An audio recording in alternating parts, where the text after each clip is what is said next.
ब्रह्म निर्गुण, निराकार, निर्विकार, अनंत, सर्वव्याप्त, सारे स्रोतों का स्रोत, सत्य, गति से रहित व चेतनमय है। ब्रह्म के विषय में जानना अत्यंत कठिन है। आदिकाल से आज तक बड़े बड़े योगी, ऋषि, मुनि भी ब्रह्म के विषय में अधिक नहीं जान सके हैं। ब्रह्म गति से रहित होता हुआ भी सबसे तेज गति वाला कहा गया है, क्योंकि ब्रह्म सर्वत्र व्याप्त है, इसलिए उसकी उपस्थिति हर जगह पर है। प्रत्येक जगह उपस्थित रहने के कारण उसे सबसे अधिक गतिवान वाला कहा गया है। अन्य किसी भी प्राणी को एक स्थान से दूसरे स्थान पर पहुंचने के लिए कुछ न कुछ समय लगता है, मगर ब्रह्म को कोई भी समय नहीं लगता है, इसलिए वह सबसे तेज गति वाला कहा गया है। सारे तत्व ब्रह्म में ही समाये हुए हैं। इससे सिद्ध होता है कि जो तत्व किसी भी प्रकार से गति करेगा उसकी निश्चित सीमाएं होती हैं। जैसे वायु तत्व वहीं तक गति कर सकता है जहां तक उसका अस्तित्व है। वायु तत्व आकाश तत्व में समाया हुआ है और आकाश तत्व से उत्पन्न हुआ है। जो तत्व जिस तत्व के अंदर समाया हुआ होता है उसकी एक निश्चित सीमाएं होती हैं। जहां तक उसकी सीमाएं होती हैं वहीं तक उसका अस्तित्व होता है तथा वहीं तक वह गति कर सकता है, उससे परे नहीं जा सकता है। ठीक इसी प्रकार आकाश तत्व ब्रह्म में समाया हुआ है, इसलिए आकाश तत्व की एक निश्चित सीमा हुई। ब्रह्म किसी में नहीं समाया है, इसलिए उसकी कोई सीमाएं नहीं है। वह आदि अनंत से रहित है, इसलिए उसे पूर्ण कहते हैं। वह सर्वत्र व्याप्त है, सर्वत्र व्याप्त होने के कारण हर जगह उसका अस्तित्व है। दूसरे शब्दों में वह हर जगह उपस्थित है। जब कोई पदार्थ गति करेगा और अपने लक्ष्य तक पहुंचेगा, तब गति करके अपने लक्ष्य तक पहुंचने में अवश्य कुछ न कुछ समय लगेगा तथा अपनी परिधि के अंदर रहेगा, क्योंकि उसकी सीमाएं होती हैं। मगर ब्रह्म असीमित है, हर जगह उपस्थित है। हर जगह अखंड रूप से उपस्थित होने के कारण उसे गति करने की कोई आवश्यकता नहीं है।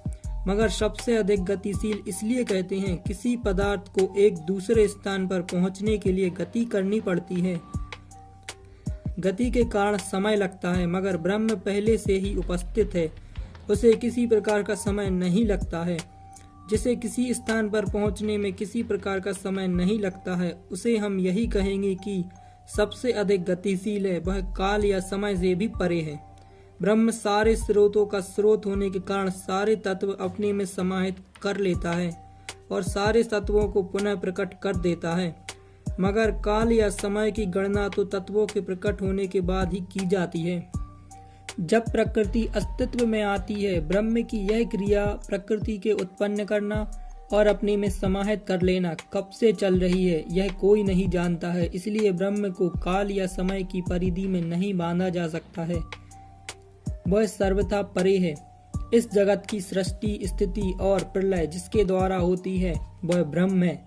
वह ब्रह्म इंद्रियों की पहुंच से परे है। सिर्फ ज्ञान के द्वारा अनुमान लगाया जा सकता है, क्योंकि वह स्वयं ज्ञान का स्वरूप है। ब्रह्म सारे पदार्थों से अलग उसका निजी निर्गुण शुद्ध स्वरूप है, परंतु वास्तव में समूची परा और अपरा प्रकृति तत्व दृष्टि से ब्रह्म रूप ही है। ब्रह्म से भिन्न किसी भी पदार्थ अथवा जीवधारी की कोई स्वतंत्र सत्ता नहीं है। वास्तव में एकमात्र ब्रह्म ही है जो स्वयं भिन्न भिन्न रूपों में प्रकट होता है, स्वेच्छा से अलग अलग पात्रों द्वारा लीला करता है और अंत में सब कुछ स्वयं में ही समेट लेता है। तात्विक दृष्टि से इकलौते ब्रह्म के अतिरिक्त अन्य किसी का अस्तित्व कभी हुआ ही नहीं है और ना ही होना संभव है। ब्रह्म प्रकृति के संबंध से जो सगुण रूप में है, उसका वर्णन 3 रूपों में मिलता है। पहला विराट रूप, दूसरा हिरण्यगर्भ और तीसरा ईश्वर। पहला विराट स्वरूप में वह जड़ और चेतन में अभिव्यक्त हो रहा है। इस शरीर में सारे स्थूल पदार्थ समाये हुए हैं। महाभारत के समय भगवान श्री कृष्ण ने अर्जुन को विराट रूप दिखाया था। अर्जुन को समझाया था कि मोहवश जिनसे युद्ध नहीं करना चाहते हो वे पहले से ही मृत्यु को प्राप्त हो चुके हैं।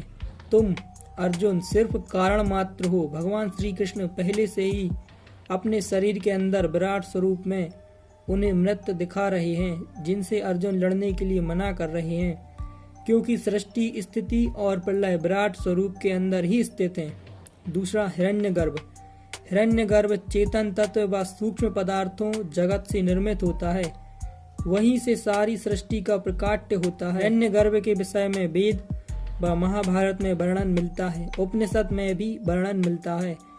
हिरण्यमय पुरुष का दर्शन योगी सिर्फ उच्च अवस्था में कर सकता है, क्योंकि वह सूक्ष्म जगत का नायक अथवा अध्यक्ष है। उसका शरीर अत्यंत तेजोमय स्वर्ण के समान सुनहरे रंग वाला है। उसे केस व दाढ़ी भी सुनहरे रंग के हैं। नाखून से लेकर सारा शरीर स्वर्ण के समान सुनहरा है। हिरण्यगर्भ की उत्पत्ति सबसे पहले हुई, फिर उसने सृष्टि के सृजन का कार्य किया। उन्हें ब्रंच और अजन्मा कहा गया है। हिरण्यगर्भ का स्थान प्रत्येक वाणी के चित्त पर स्थित हिरण्य गुफा अर्थात हृदय गुफा के अंदर होता है। हिरण्यमय पुरुष ब्रह्म जी को ही कहते हैं। तीसरा, ईश्वर। ईश्वर चेतन तत्व व कारण अर्थात महाकारण जगत से निर्मित है। जैसे नारायण, शिव, कृष्ण आदि ईश्वर ब्रह्म का सगुण रूप कहा गया है। भक्त अथवा सगुण उपासक ईश्वर को ही ब्रह्म मानते हैं। एक बार राजा जनक की सभा में गार्गी ने याज्ञवल्क्य जी से पूछा, ब्रह्म क्या है? महर्षि याज्ञवल्क्य जी ने उत्तर दिया, गार्गी सुनो, वह अक्षर है। ना मोटा है, ना पतला है, ना छोटा है, ना लंबा है, ना किसी रंग का है। वह वायु नहीं है, वह आकाश नहीं है। वह असंग है, रस से रहित है, गंध से रहित है। उसके नेत्र नहीं है, स्रोत नहीं है, वाणी नहीं है, मन नहीं है, प्राण नहीं है, सुख नहीं है, परिणाम नहीं है। उसके कुछ अंदर नहीं है, उसके कुछ बाहर भी नहीं है।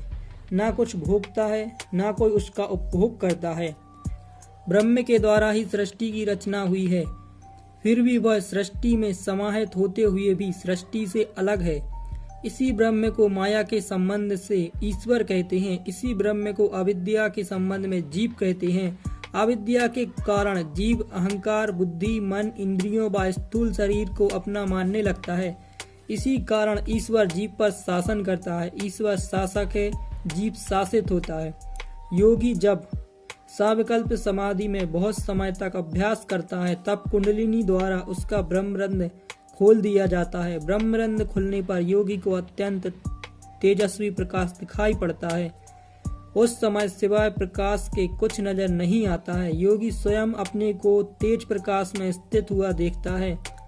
यह तेज प्रकाश अहंकार की एक सात्विक वृत्ति होती है, जो ब्रह्म की ओर से निर्देशित होती है। इस प्रकार का तेज प्रकाश योगी ने पहले कभी नहीं देखा होता है। इस अवस्था को प्राप्त करने पर योगी को विशेष प्रकार के आनंद की अनुभूति होती है। इसका शब्दों में वर्णन नहीं किया जा सकता है, सिर्फ अनुभूति की जा सकती है, और ना ही उस तेज प्रकाश के विषय में कुछ लिखा जा सकता है। सहस्त्रार चक्र में निर्गुण ब्रह्म का निवास स्थान कहा गया है।